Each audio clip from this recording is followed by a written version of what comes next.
1060. And these are one of the floating things you're talking about. They measure, it's kind of sensitive. I've already built them. I want to hit 1060, right? So turn it over here. You see that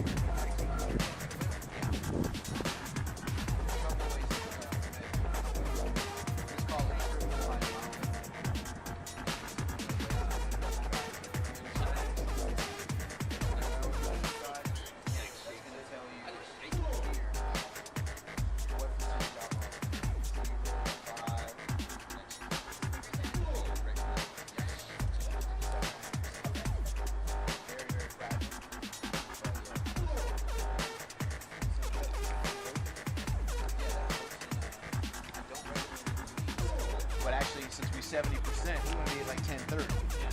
And if not, we'll wait a little bit. We'll probably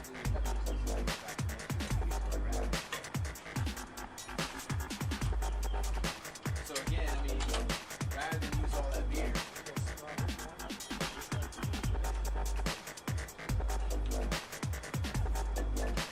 we're going to use this one. That's not even a sip.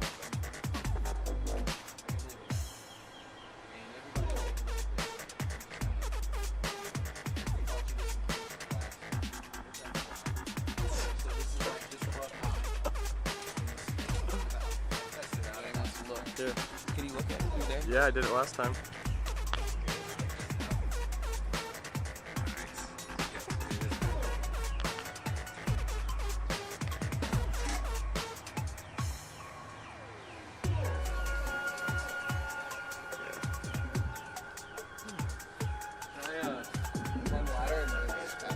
By all means.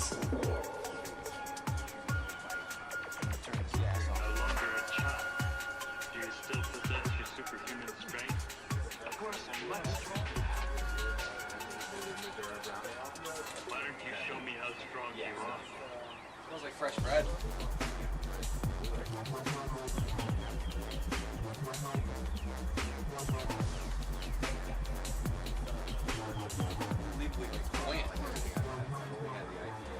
Bare bones that you need gravity, so that's why the mash is at the highest point.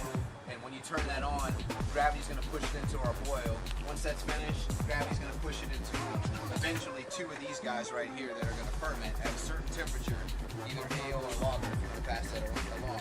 We're brewing an ale today, so it's going to ferment at about 68 degrees.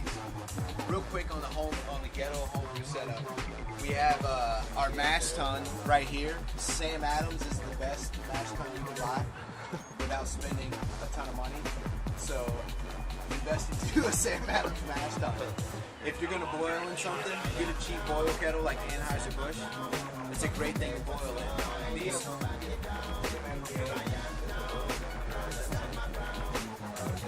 well, typically what you do, since these are cut open, you buy this for a party, or you really hate Bud Light so much, you commit treason against them, and you take a hand tap and you just pour our little beer out, and then you cut it right. That's a good idea.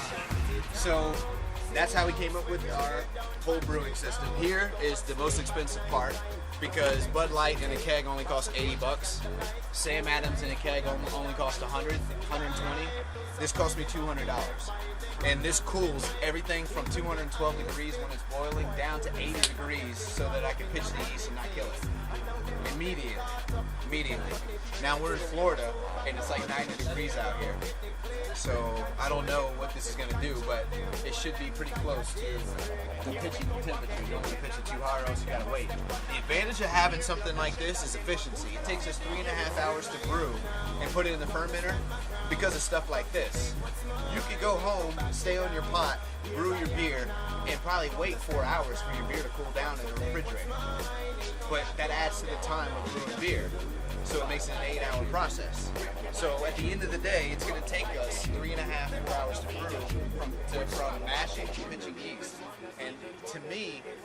kind of commercial brewer, if you're a home brewer, that's about as fast as you're going to get.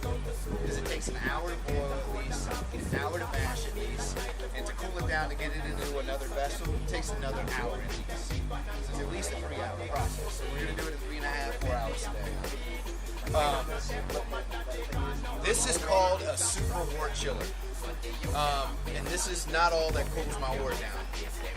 What goes into this thing, and first and foremost, what it's made of is a big tube with 2 tiny tubes that are inside of here, side by side. One side has the hot 212 that's going on one side. The other side of it has cool garden hose water on the other side. Both are trapped inside of here, going side by side. This coils around, and then it goes. One side of the wort goes into here, cooled down.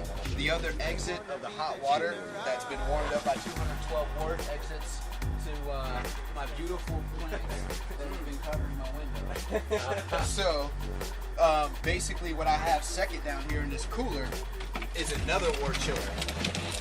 Now, this is filled with ice, so when the garden hose comes in at 82, 83 degrees, whatever the temperature is outside in Florida, it cools down to about 50, maybe 60 degrees before it comes out and hits my wort chiller, my super wort chiller. So then that's adding another efficiency process to your thing. If I didn't have this, then I probably wouldn't be cooling my beer down as fast. You know what I'm saying? A lot of guys take this thing and they stick it inside of the wort, fully sanitized. Hey, listen, we're taking a wort chiller, we're gonna